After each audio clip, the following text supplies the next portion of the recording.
Hello friends, कैसे हैं आप? उम्मीद करती हूँ अच्छे होंगे और अच्छे से अपनी तैयारी भी कर रहे होंगे।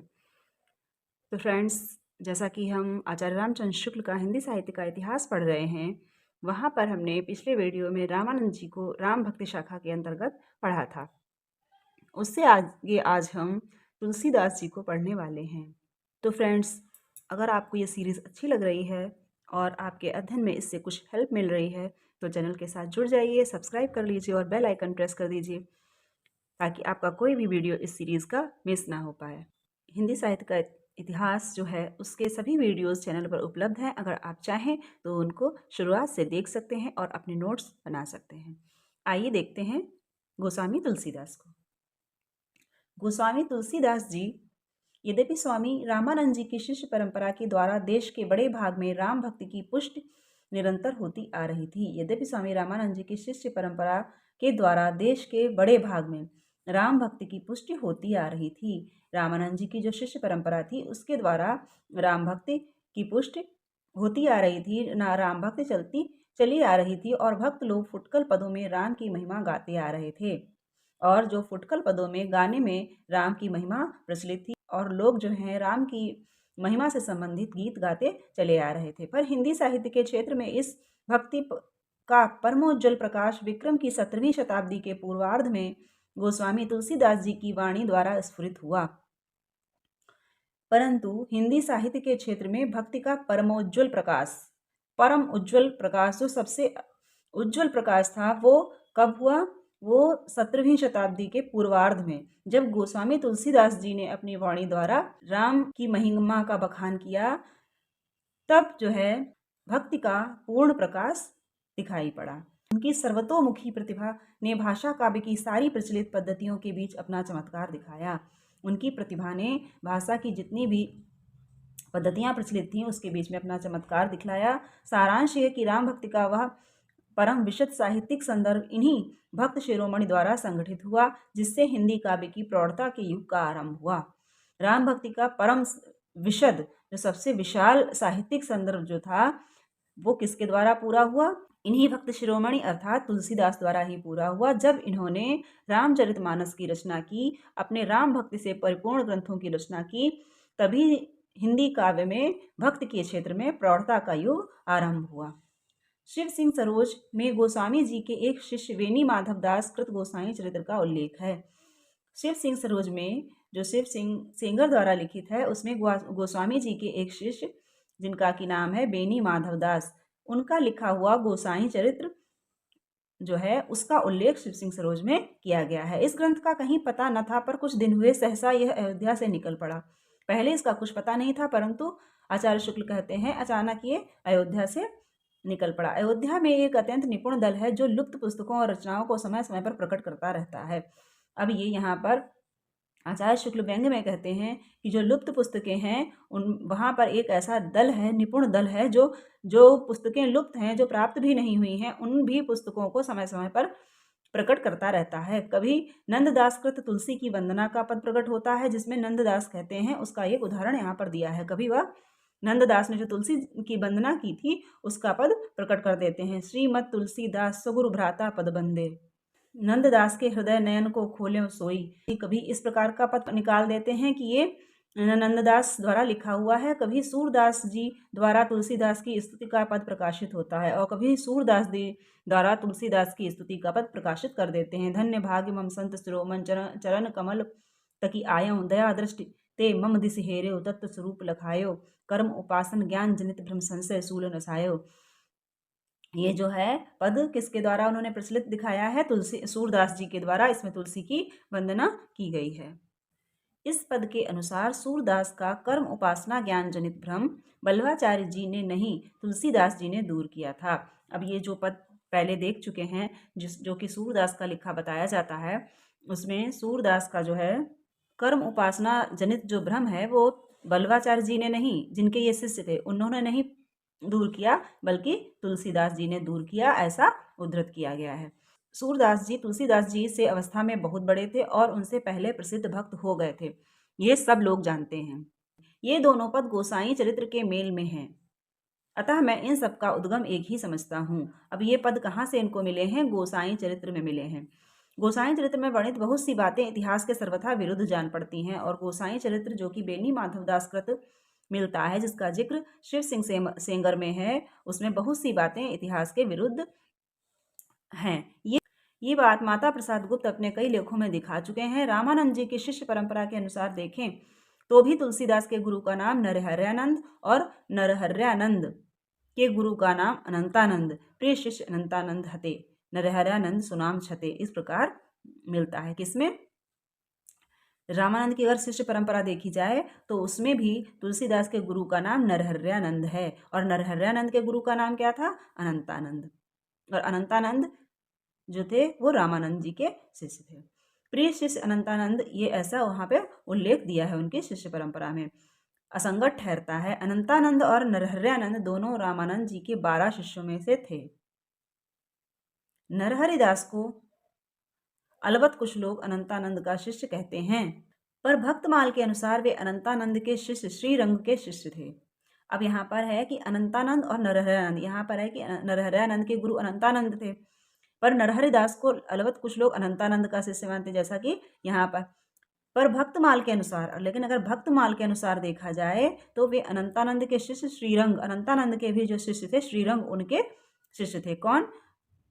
नरहर्यानंद या नरहरिदास। गिरनार में योगाभ्यासी सिद्ध रहा करते थे, तपसी शाखा की यह बात भी गोसाई चरित्र में आ गई है।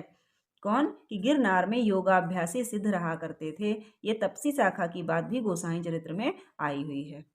इसमें कोई संदेह नहीं कि तिथि वार आदि ज्योतिष की गणना से सब कुछ ठीक मिलाकर तथा तुलसी के संबंध में चली आती हुई सारी जनश्रुतियों का समन्वय करके सावधानी के साथ इसकी रचना हुई है। कि तिथि वार आदि ज्योतिष की गणना आदि के सबके अनुसार कि इसकी रचना हुई है, अर्थात गोसाई चरित्र की। पर एक ऐसी पदावली इसके भीतर चमक रही है जो इसे बिल्कुल आजकल की रचना घोषित करती है। कौन सी? अब आचार्य शुक्ल ने यहाँ पर एक ऐसी पदावली देखी है जो कि इसको झूठा सिद्ध करती है और ये आजकल की रचना की कही जा सकती है। उस पद के अनुसार घोषित होती है कि आजकल की रचना है, तब की नहीं है जबका इसमें उल्लेख है। यह है सत्यम शिवम सुंदरम। देखिए, देखिन तिरछित दृष्टि ते सब जने कीन्ही सही संकरम, दिव्या सरसो लिख्यो पढ़े धुनि सुने सत्यम शिवम सुंदरम। अब देखिए, ये पदावली अंग्रेजी समीक्षा क्षेत्र में प्रचलित the true, the good and the beautiful का अनुवाद है। अब ये जो है सत्यम शिवम सुंदरम, ये जो अंग्रेजी समीक्षा में प्रचलित जो है the true, the good and the beautiful का अनुवाद है, जिसका प्रचार पहले ब्रह्मा समाज में, फिर बंगला और हिंदी की आधुनिक समीक्षाओं में हुआ। इसका सबसे पहले सत्यम शिवम सुंदरम का प्रचार सबसे पहले कहाँ हुआ? ब्रह्मा समाज में, और फिर बंगला में, और उसके बाद हिंदी की आधुनिक समीक्षाओं में।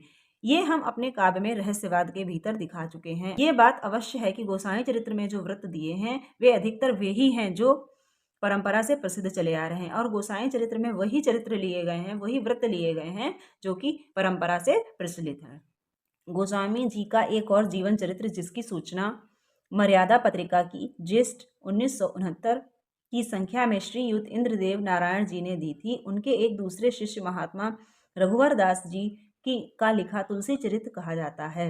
अब गोस्वामी जी का जीवन चरित्र और हमें कहाँ से मिलता है? इसकी सूचना मर्यादा पत्रिका की ज्येष्ठ 1969 की संख्या में इंद्रदेव नारायण जी ने दी थी। उनके जो दूसरे शिष्य हैं महात्मा रघुवर दास जी ने तुलसी चरित्र लिखा था। कहा जाता है कि उन्होंने लिखा था। किसने? रघुवर दास जी ने। ये कहाँ तक प्रमाणित है नहीं कहा जा सकता, लेकिन इसका प्रमाण नहीं मिलता है कि ये किसका लिखा हुआ है। दोनों चरित्रों के वृत्तांतों में परस्पर बहुत विरोध है। बाबा बेनी माधवदास के अनुसार गोस्वामी जी के पिता जमुना के किनारे दुबेपुरवा नामक गांव के दुबे और मुखिया थे और पूर्वज पत्योंजा ग्राम से यहाँ आए थे। अब बाबा बेनी माधवदास ने गोसाई चरित्र में जो विवरण इनका दिया है वो इस प्रकार है कि इनके पिता दुबेपुरवा गांव के दुबे और मुखिया थे और पत्योंजा ग्राम से आए थे। पर बाबा रघुवर दास ने तुलसी चरित्र लिखा है, उसमें क्या मिलता है? रघुवर दास के तुलसी चरित्र में लिखा है कि सरवार में मझौली से 23 कोस पर कसया ग्राम में गोस्वामी जी के प्रपितामह परशुराम मिश्र, जो गाना के मिश्र थे, रहते थे। अब इन्होंने इस प्रकार लिखा है कि मझौली से 23 कोस पर कसया ग्राम में रहते थे। गोस्वामी जी के जो प्रपितामह थे, जो गाना मिश्र थे, रहते थे। वे तीर्थाटन करते करते चित्रकूट पहुंचे और उसी ओर राजापुर में बस गए। उन्होंने अर्थात रघुवर दास जी ने ये वृत्तांत लिखा है। उनके पुत्र शंकर मिश्र हुए, शंकर मिश्र के रुद्रनाथ मिश्र हुए और रुद्रनाथ मिश्र के मुरारी मिश्र हुए, जिनके पुत्र तुलसी राम जी आगे चलकर भक्त चूड़ामणि गोस्वामी तुलसीदास हुए। अब इन्होंने इतना लंबा चौड़ा वृत्तांत दिया है कि इनके जो प्रपितामह थे परशुराम मिश्र, उनके पुत्र शंकर मिश्र, शंकर मिश्र के रुद्रनाथ मिश्र और रुद्रनाथ मिश्र के मुरारी मिश्र, जिनके पुत्र तुलसी राम जो थे वही आगे चलकर तुलसीदास कहलाए। दोनों चरित्रों में गोस्वामी जी का जन्म संवत 1554 दिया हुआ है। बाबा बेनी माधव दास की पुस्तक में तो श्रावण शुक्ला सप्तमी तिथि भी दी हुई है। ये श्रावण शुक्ला सप्तमी तिथि किसमें दी है? गोसाई चरित्र, जो गोसाई चरित्र बाबा बेनी माधव दास द्वारा लिखित है इसमें। पर इस संवत को ग्रहण करने से तुलसीदास जी की आयु 126-127 वर्ष आती है। परंतु अगर इस तथ्य को देखा जाए, इस जन्म के समय को देखा जाए, तो इनकी आयु 126-127 वर्ष आती है, जो पुनीत आचरण के महात्माओं के लिए असंभव तो नहीं कही जा सकती है। मतलब थोड़ा मुश्किल लगती है, पर पुनीत आचरण, जिनका आचरण शुद्ध है, वे ऐसे महात्माओं के लिए ये असंभव नहीं कही जा सकती। शिव सिंह सरोज में लिखा है कि गोस्वामी जी संवत 1583 के लगभग उत्पन्न हुए थे। मिर्जापुर के प्रसिद्ध राम भक्त और रामायणी पंडित राम गुलाम द्विवेदी भक्तों की जनश्रुति के अनुसार इनका जन्म संवत 1598 मानते थे। इसी सब में पिछले संवत को ही डॉक्टर ग्रियर्सन ने स्वीकार किया। जो पिछला संवत जो दिया हुआ था 1554, उसको ही स्वीकार किया है किसने? डॉक्टर ग्रियर्सन ने भी। इनका सरयू पारी ब्राह्मण होना तो दोनों चरित्रों में पाया जाता है, और दोनों ये जो चरित्र है और तुलसी चरित्र और गोसाई चरित्र दोनों में ही इनका सरयू पारी ब्राह्मण होना पाया जाता है। और यह सर्वमान्य भी है कि तुलसीदास जी जो थे वो सरयू पारी ब्राह्मण थे। तुलसी पराशर गोत्र दुबे पतियौंजा के, ये बात भी प्रसिद्ध चला आता है कि तुलसी जो थे पराशर गोत्र में और पतियौंजा गांव के दुबे थे। और पंडित राम गुलाम ने भी इसका समर्थन किया है, और जो रामायणी पंडित राम गुलाम द्विवेदी थे उन्होंने भी इसका समर्थन किया है। उक्त प्रसिद्धि के अनुसार गोस्वामी जी के पिता का नाम आत्माराम दुबे और माता का नाम हुलसी था। और उक्त प्रसिद्धि के जो प्रसिद्ध चली आ रही है उसके अनुसार जो है, जनश्रुति के अनुसार, जो राम गुलाम द्विवेदी भक्तों की जनश्रुति के अनुसार जो दिया है, उसी के जनश्रुति के अनुसार जहाँ पर ये तुलसी पराशर गोत्र दुबे पतियौंजा के ये लिखा है, उसी के अनुसार गोस्वामी जी के पिता का नाम आत्माराम दुबे और माता का नाम हुलसी था। माता के नाम के प्रमाण में रहीम का यह दोहा कहा जा सकता है, और माता का नाम इनकी हुलसी था, ये रहीम दास के इस दोहे से भी प्रमाणित होता है। सुरतीय नरतीय नागतीय सब चाहत अस होय, गोद लिए हुलसी फिरे तुलसी सो सुत होय। ये रहीम दास द्वारा कहा हुआ दोहा है, जो ये प्रमाणित करता है कि इनकी माता का नाम हुलसी ही था। तुलसीदास जी के कवितावली में कहा जाता है कि मातु पिता जग जाय तजो विधिहु न लिख्यो कछुभाल भलाई। इसी प्रकार विनय पत्रिका में ये किसकी लाइन है? कवितावली की। इसी प्रकार विनय पत्रिका में भी ये वाक्य है, जनक जननी तजो जनमी करम बिन विधि सृजो अवडेरे, तथा तनु जन्यो कुटिल कीट ज्यों तजो मात पिता हूँ। इन वचनों के अनुसार यह जनश्रुति चल पड़ी कि गोस्वामी जी अभुक्त मूल में उत्पन्न हुए थे। इससे उनके माता पिता ने उन्हें त्याग दिया था। उक्त जनश्रुति के अनुसार गोसाई चरित्र में लिखा है कि गोस्वामी जी जब उत्पन्न हुए तब 5 वर्ष के बालक के समान थे। इस प्रकार की जो पंक्तियां हैं पाई जाती हैं इनके काव्य में, इसी के आधार पर यह उक्त चली कि इनके माँ बाप ने इनको त्याग दिया था। और उन्हें पूरे दांत भी थे, कि जब ये उत्पन्न हुए थे तभी 5 वर्ष के बालक के समान थे और उन्हें पूरे दांत भी थे। वे रोए नहीं, केवल राम शब्द उनके मुंह से सुनाई पड़ा, ऐसा जनश्रुति के अनुसार कहा जाता है। बालक को राक्षस समझ पिता ने उसकी उपेक्षा की, पर माता ने उसकी रक्षा के लिए उद्विग्न होकर उसे एक दासी मुनिया को पालने पोसने को दिया, और वह उसे लेकर अपनी ससुराल चली गई। 5 वर्ष पीछे जब मुनिया भी मर गई, तब राजापुर में बालक के पिता के पास संवाद भेजा गया, पर उन्होंने बालक को लेना स्वीकार न किया। किसी प्रकार बालक का निर्वाह कुछ दिन हुआ। अंत में बाबा नरहरिदास ने उसे अपने पास रख लिया और कुछ शिक्षा दीक्षा दी। इन्हीं गुरु से गोस्वामी जी राम कथा सुना करते थे। इन्हीं अपने गुरु नरहरिदास के साथ गोस्वामी जी काशी में आकर पंचगंगा घाट पर स्वामी रामानंद जी के स्थान पर रहने लगे। इसके साथ ये जो गुरु थे नरहरिदास, जिन्होंने इनको अपने पास रखा था और उनको शिक्षा दीक्षा दी थी, उन्हीं के साथ वो काशी में आकर पंचगंगा घाट पर रहने लगे। वहां पर एक परम विद्वान महात्मा शेष सनातन रहते थे, जिन्होंने तुलसीदास जी को वेद, वेदांग, दर्शन, इतिहास, पुराण आदि में प्रवीण किया। जहां पर ये रहने आए थे पंचगंगा घाट पर, वहां एक विद्वान रहते थे महात्मा शेष सनातन जी। तो शेष सनातन जी भी तुलसीदास जी के गुरु थे, जिन्होंने इनको वेद, वेदांग, दर्शन, इतिहास, पुराण आदि की शिक्षा दी। 15 वर्ष तक अध्ययन करके गोस्वामी जी फिर अपनी जन्मभूमि राजापुर को लौटे, पर वहां इनके परिवार में कोई नहीं रह गया और घर भी गिर गया था। फिर 15 वर्ष बाद जब ये घर लौटे तो वहां ना इनका घर रह गया था, वो भी ढह गया था और परिवार पे भी इनके कोई नहीं था। यमुना पार के एक ग्राम के रहने वाले भारद्वाज गोत्री एक ब्राह्मण यमद्वितीया को राजापुर में स्नान करने आए। यमुना पार के जो यमुना पार का एक ग्राम था, उस एक भरद्वाज गोत्री एक ब्राह्मण यमद्वितीया को राजापुर में स्नान करने आए। उन्होंने तुलसीदास जी की विद्या, विनय और शील पर मुग्ध होकर अपनी कन्या इन्हें ब्याह दी। इसलिए इनकी विद्या, विनय और शील पर मुग्ध होकर, इनके व्यवहार आदि पर मुग्ध होकर, इसी पत्नी के उपदेश से स्वामी जी का विरक्त होना और भक्ति की सिद्धि प्राप्त करना प्रसिद्ध है। इन्हीं पत्नी के उपदेश से ही इनको संसार से विरक्ति हुई और इन्होंने भक्ति में सिद्धि प्राप्त की। तुलसीदास जी अपनी इस पत्नी पर इतने अनुरक्त थे कि एक बार उसके मायके चले जाने पर वे बड़ी नदी पार करके उससे जा मिले। स्त्री ने उस समय ये दोहे कहे। अब उनकी पत्नी ने जब ये बड़ी नदी पार करके अपनी पत्नी से मिलने पहुंच गए उनके मायके, तब उन्होंने क्या कहा?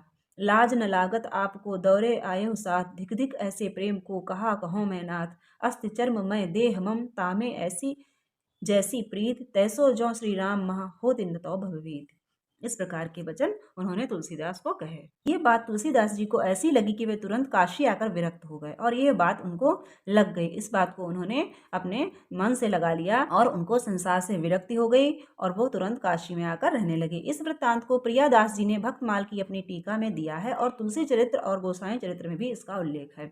इस बात का उल्लेख कि तुलसीदास जी को किस प्रकार विरक्ति हुई और वो कैसे काशी आकर रहने लगे, ये बात का उल्लेख कहाँ कहाँ पर है? एक तो तुलसी चरित्र में है, दूसरा गोसाई चरित्र में है और तीसरा जो है प्रियादास जी ने जो भक्तमाल की टीका लिखी है, किसकी लिखी हुई? प्रियादास जी की, उसमें भी इस विषय का उल्लेख है। गोस्वामी जी का घर छोड़ने पर कुछ दिन काशी में, फिर काशी से अयोध्या जाकर रहे। उसके पीछे तीर्थ यात्रा करने निकले और जगन्नाथपुरी, रामेश्वर, द्वारका होते हुए बद्रिकाश्रम गए। वहां से ये कैलाश और मानसरोवर तक निकल गए। अंत में चित्रकूट आकर ये बहुत दिनों तक रहे, जहां अनेक संतों से इनकी भेंट हुई। इसके अनंतर संवत 1631 में अयोध्या जाकर इन्होंने रामचरितमानस का आरंभ किया। इसके बाद ये यहाँ से इम्पोर्टेंट है, इन्होंने संवत 1631 में अयोध्या जाकर, कहाँ? अयोध्या जाकर रामचरितमानस का आरंभ किया और उसे 2 वर्ष 7 महीने में समाप्त किया। 1631 संवत से प्रारंभ किया था और 2 वर्ष 7 महीने में वो समाप्त हुई। रामायण का कुछ अंश विशेषतः किष्किंधा कांड काशी में रचा गया। अब ये भी इम्पोर्टेंट क्वेश्चन है कि रामचरितमानस का किष्किंधा कांड कहाँ रचा गया? तुलसीदास जी ने रामचरितमानस के किष्किंधा कांड की रचना कहाँ की? तो काशी में। रामायण समाप्त होने पर ये अधिकतर काशी में ही रहा करते थे। वहाँ अनेक शास्त्रज्ञ विद्वान इनसे आकर मिला करते थे, क्योंकि इनकी प्रसिद्धि सारे देश में हो चुकी थी। ये अपने समय के सबसे बड़े भक्त और महात्मा माने जाते थे। कहते हैं कि उस समय के प्रसिद्ध विद्वान मधुसूदन सरस्वती से इनका वाद हुआ था, जिससे प्रसन्न होकर इनकी स्तुति में यह श्लोक उन्होंने कहा था। कौन सा श्लोक? आनंद कानने कश्चित जडगमस्तु तुलसी तरु, कविता मंजरी यस्य राम भ्रमर घोषिता। ये श्लोक उन्होंने तुलसीदास जी से प्रसन्न होकर कहा था।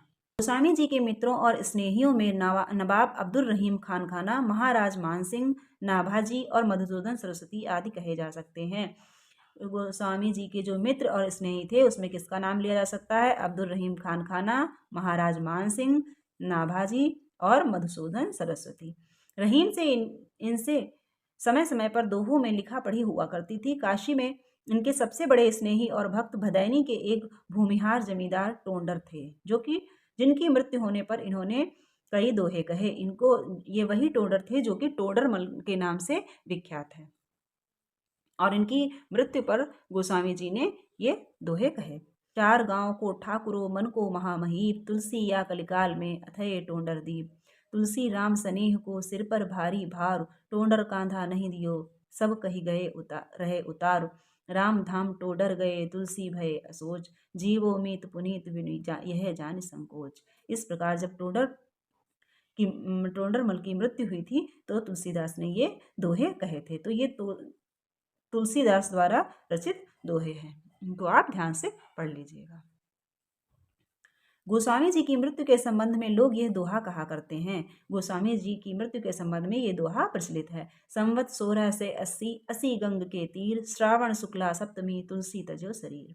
पर बाबा बेनी माधवदास की पुस्तक में दूसरी पंक्ति इस प्रकार है या कर दी गई है, ये इसका पता नहीं है कि ये पंक्ति थी या बाद में कर दी गई। श्रावण कृष्णा तीज शनि तुलसी तजो शरीर, बेनी माधवदास में इस प्रकार दिया हुआ है। गोसाई चरित है बेनी माधवदास का, उसमें इस प्रकार दिया हुआ है। यही ठीक तिथि है, क्योंकि टोंडर के वंशज अब इस तक इसी तिथि को गोस्वामी जी के नाम से सीधा दिया करते हैं। क्योंकि ये जो तिथि दी है अब ये हो या कर दी गई हो इसका पता नहीं है, परंतु ये तिथि ठीक किस लिए है, क्योंकि टोंडरमल के जो वंशज थे अब तक इसी तिथि पर वो गोस्वामी जी के नाम से सीधा दिया करते थे। मतलब सीधा क्या, जो पुण्य तिथि होती है उस पर जो दान आदि दिया जाता है उसको सीधा कहते हैं। तो वो कब दिया करते थे गोस्वामी जी के नाम पर? इसी तिथि को, अर्थात यही तिथि जो है उनके मृत्यु की तिथि रही होगी। मैं पुण्य निज गुरुसन सुनी कथा सुकर खेत को लेकर कुछ लोग स्वामी जी का जन्म स्थान ढूंढने एटा जिले के सोरो नामक स्थान पर सीधे पश्चिम दौड़े हैं। यहाँ पे सूकर खेत का जो उल्लेख रामचरितमानस में तुलसीदास जी ने किया है, उसको लेके जो आचार्य शुक्ल कहते हैं कुछ लोग जो हैं सोरों के नामक स्थान पर, जो कि एटा में पड़ता है, उनका जन्म स्थान ढूंढने निकल पड़े। पहले पहल उस ओर इशारा स्वर्गीय लाला सीताराम ने अयोध्या कांड के संपादित संस्करण की भूमिका में दिया था। और पहले पहल ये किसने बात उठाई थी?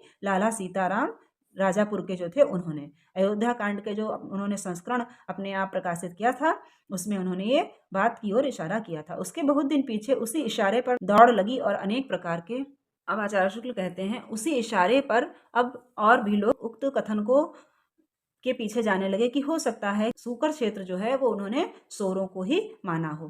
कल्पित प्रमाण सोरों को जन्म स्थान सिद्ध करने के लिए तैयार किए गए और जो सोरो जिला एटा में पड़ता है उसको सूकर क्षेत्र समझकर उसी को गोस्वामी जी का जन्म स्थान सिद्ध करने के लिए प्रमाण एकत्र किए। सारे उपद्रव की जड़ सूकर क्षेत्र है। अब शुक्ल जी कहते हैं कि जो सूकर क्षेत्र उन्होंने उल्लिखित किया था वही सारे प्रसाद की, सारे उपद्रव की जड़ है, क्योंकि सोरों को सूकर क्षेत्र समझ लिया गया। जबकि सूकर क्षेत्र एटा में न होकर गोंडा जिले में सरयू के किनारे एक पवित्र तीर्थ है जहां आसपास के लोग स्नान करने जाते हैं और मेला लगता है।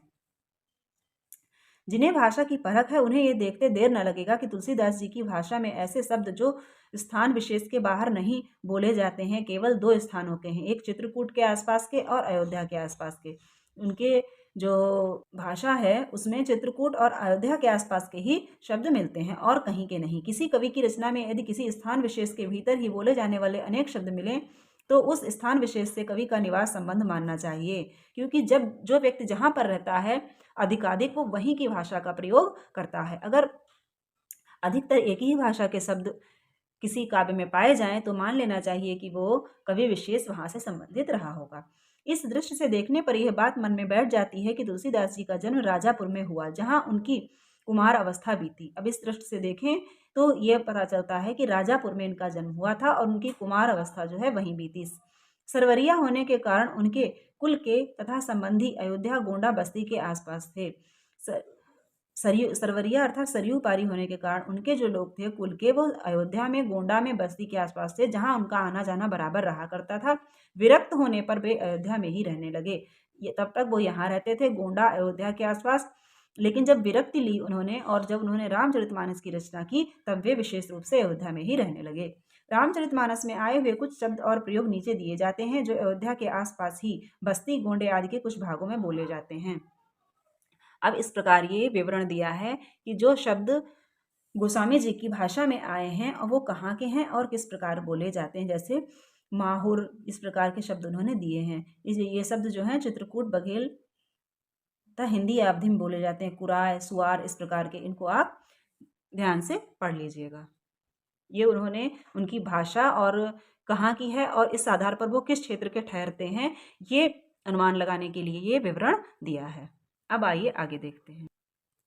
ये शब्द और प्रयोग इस बात का पता देते हैं कि किन किन स्थानों की बोली गोस्वामी जी की अपनी थी। आधुनिक काल के पहले साहित्य या काव्य की सर्वमान्य व्यापक भाषा ब्रज ही रही है, ये तो निश्चित है। भाषा काव्य के परिचय के लिए प्रायः सारे उत्तर भारत के लोग बराबर इसका अभ्यास करते थे और अभ्यास द्वारा सुंदर रचना भी करते थे। ब्रज भाषा में रीति ग्रंथ लिखने वाले चिंतामणि, भूषण, मतिराम दास इत्यादि अधिकतर कवि अवध के थे और ब्रज भाषा के सर्वमान्य कवि माने जाते हैं। दास जी ने तो स्पष्ट व्यवस्था ही दी है कि ब्रजभाषा हेतु ब्रजवास ही न अनुमानो। ये इन्होंने कहा है कि ब्रजभाषा हेतु ब्रजवास ही न अनुमानो, पर पूर्वी हिंदी या अवधि के संबंध में ये बात नहीं है। अवधि भाषा में रचना करने वाले जितने कवि हुए हैं सब अवध के हुए हैं। ब्रज भाषा करने वाले इतने कवि हुए हैं ये अवध के थे, जबकि अवध की भाषा अवधि है ना कि ब्रज। इसीलिए उन्होंने कहा भी है कि ब्रज भाषा है तो ब्रजवास ही न अनुमानो, कि ब्रज भाषा जो लिख रहा है उसका जो वास है, जो निवास स्थान है, उसको ब्रज ही नहीं मानना चाहिए, कहीं और का भी हो सकता है। जितने कवि हुए सब अवध के या पूरब के थे, परंतु जो अवधि में रचना करने वाले जितने कवि थे वो अवध के ही थे। किसी पछाही कवि ने कभी पूर्वी हिंदी या अवधि पर ऐसा अधिकार प्राप्त नहीं किया कि उसमें रचना कर सके। जो बराबर सोरों की पछाही बोली ब्रज, सोरों की पछाही बोली पश्चिम क्षेत्र में अर्थात ब्रज बोलता आया होगा, वह जानकी मंगल और पार्वती मंगल किसी ठेठ अवधि लिखेगा। मानस ऐसे महाकाव्य की रचना अवधि में करेगा और व्याकरण के ऐसे देशबद्ध प्रयोग करेगा जैसे कि ऊपर दिखाए गए हैं। भाषा के विचार में व्याकरण रूपों का मुख्यतः विचार होगा। तो इसके आधार पर आचार्य शुक्ल अनुमान लगाकर कहते हैं कि यदि कोई ब्रज क्षेत्र में रहता होगा वो तो जानकी मंगल और पार्वती मंगल जैसी ठेठ अवधि जो गोस्वामी जी ने लिखी है उस प्रकार की ठेठ अवधि क्या लिख पाएगा। और जो अवधि में उन्होंने मानस की रचना की है ऐसे अवधि का शुद्ध व्याकरण जो उन्होंने लिखा है वो कोई पश्चिमी अर्थात ब्रज क्षेत्र का कवि नहीं कर सकता है। भक्त लोग अपने को जन्म जन्मांतर से अनेक आराध्य इष्ट देव का सेवक मानते हैं। इसी भावना के अनुसार तुलसी और सूर दोनों ने कथा प्रसंग के भीतर अपने को गुप्त या प्रकट रूप में राम और कृष्ण के समीप तक पहुंचाया है। अपने कथा में जो प्रसंग आए हैं उनमें अपने आप को, चाहे वो सूरदास जी रहे हों, उन्होंने कृष्ण जी के समीप अपने आप को पहुंचाया है और तुलसी ने राम के समीप अपने आप को पहुंचाया है। वो किसके अनुसार? कथा प्रसंग के अनुसार।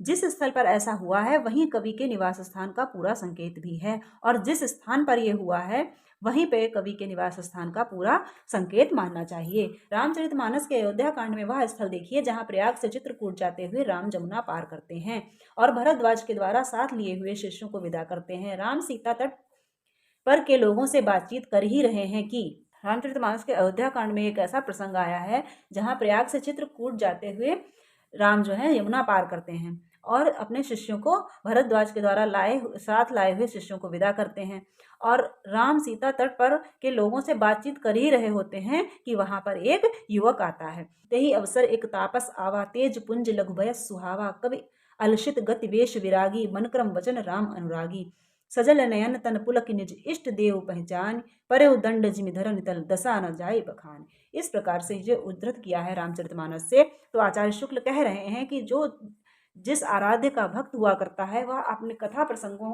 अगर काव्य की रचना करता है तो कथा प्रसंगों में अपने इष्ट के पास अपने आप को पहुंचाता है। तो यहाँ पर ये कह रहे हैं कि तुलसी ने जिस स्थान पर अपने आप को राम के पास पहुंचाया है, कहाँ पर? अयोध्या में। जब यमुना के तट पर राम और सीता हैं वहीं पर एक युवक आता है और आचार्य शुक्ल का कहना है कि ये जो युवक आता है एक तापस आवा, तेज पुंज लघुभयस सुहावा, इसकी आयु कम थी और उसका तेज अधिक था। ऐसा एक युवक आया और वो ईश्वर को देखकर, राम को देखकर सजल नयन पुलक तन, उसके आंखों में नीर भर आया और वो दंडवत प्रणाम करने के लिए धरती पर गिर पड़ा। तो एक ऐसा जो है, ये जो कौन है? ये अपने आप को तुलसीदास जी ने राम के पास पहुंचाया है, ऐसा यहाँ पर आचार्य शुक्ल कहते हैं। ये तापस एकाएक आता है, कब आता है, कौन है, इसका कहीं कोई उल्लेख नहीं है। बात यह है कि इस ढंग से कवि ने अपने को ही तापस रूप में राम के पास पहुंचाया है और ठीक उसी प्रदेश में जहाँ के वे निवासी थे अर्थात राजापुर में। और ये घटना जो रामचरितमानस है उसमें कहाँ की चित्रित की गई है? ये चित्रित की गई है राजापुर के पास। तो इसीलिए आचार्य शुक्ल अनुमान लगाते हैं कि इनका निवास स्थान राजापुर ही रहा होगा।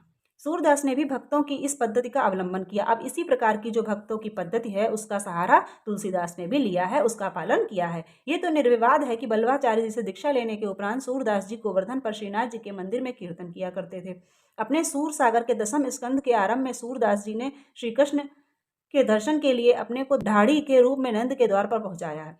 अब ये ढाड़ी का जो जिक्र आया है, ढाड़ी का, वो उन्होंने सूरदास ने श्री कृष्ण के दर्शन के लिए स्वयं को पहुंचाया है। नंद जू मेरे मन आनंद भयो, हों गोवर्धन ते आयो, तुम्हारे पुत्र भयो मैं सुन के अति आतुर उठिधायो, जब तुम मदन मोहन करि टेरो, यह सुन के घर जाऊं, हाँ तो तेरे घर को ढाढ़ी सूरदास मेरु नाऊं। सबका सारांश ये है कि तुलसीदास का जन्म स्थान राजापुर जो प्रसिद्ध चला आता है वही ठीक है। यहाँ पर इतना विवरण देने का अर्थ इनका यही है कि जो राजापुर स्थान तुलसीदास के जन्म के संबंध में दिया गया है वह ही सत्य है। एक बात की ओर और ध्यान जाता है कि तुलसीदास जी रामानंद संप्रदाय की बैरागी परंपरा में नहीं जान पड़ते। अब एक बात की ओर ध्यान जाता है कि ये जो रामानंद की संप्रदाय की जो बैरागी परंपरा था उसमें नहीं जान पड़ते। क्यों? उक्त संप्रदाय के अंतर्गत जितनी शिष्य परंपराएं मानी जाती हैं उनमें तुलसीदास का नाम कहीं नहीं है, और उक्त संप्रदाय की शिष्य परंपराएं जितनी भी मिली हैं उनमें तुलसीदास का नाम नहीं है। रामानंद परंपरा में सम्मिलित करने के लिए उन्हें नरहरि दास का शिष्य बताकर जो परंपरा मिलाई गई है वह कल्पित प्रतीत होती है, और रामानंद की शिष्य परंपरा में उनको जो मिलाया गया है किस लिए, नरहरि दास का शिष्य बताकर जो मिलाया गया है वो कल्पित प्रतीत होता है। बाद में किसी ने जोड़ दिया हो, कल्पना करके उसमें मिला दिया हो ताकि वो रामानंद की शिष्य परंपरा में जान पड़े। वे रामोपासक वैष्णव अवस्थ थे पर स्मार्त वैष्णव नहीं। वो रामोपासक वैष्णव थे पर स्मार्त वैष्णव नहीं थे। यहाँ पर ये जो है ये भी कथन इम्पोर्टेंट लगा लीजिए, क्योंकि ये भी पूछा जा सकता है कि ये किसके संबंध में कहा गया है। तो ये गोस्वामी तुलसीदास के संबंध में कहा गया है, और किसके द्वारा कहा गया है? तो आचार्य शुक्ल के द्वारा कहा गया है। तो फ्रेंड्स, आज तुलसीदास का अध्ययन यहीं तक। इससे आगे का अध्ययन हम अगले वीडियो में करेंगे, क्योंकि तुलसीदास जी का जो विवरण है वो आचार्य शुक्ल ने विस्तार से दिया है। अभी यहाँ पर सिर्फ इतना सिद्ध हो पाया है कि तुलसीदास जी जो थे वो राजापुर के रहने वाले थे, और इसको सिद्ध करने के लिए इतना विवरण आचार्य शुक्ल ने प्रस्तुत किया। फ्रेंड्स, हम चाहते हैं कि आपका कोई भी फैक्ट, कोई भी कथन छूट ना पाए, और आप ये ना कह सकें कि हमने आचार्य शुक्ल की पुस्तक पढ़ी थी और कोई भी तथ्य समझ में नहीं आया। तो इसमें हमने पूरा विवरण देने का प्रयास किया है, कुछ भी छूटे नहीं कि उन्होंने इनके जन्म के संबंध में क्या अनुमान लगाए हैं और किस प्रकार उसको सिद्ध किया है। तो अगर आप ये पढ़ लेंगे तो आपका कोई भी फैक्ट तुलसीदास से संबंधित कहीं भी मिस नहीं हो पाएगा।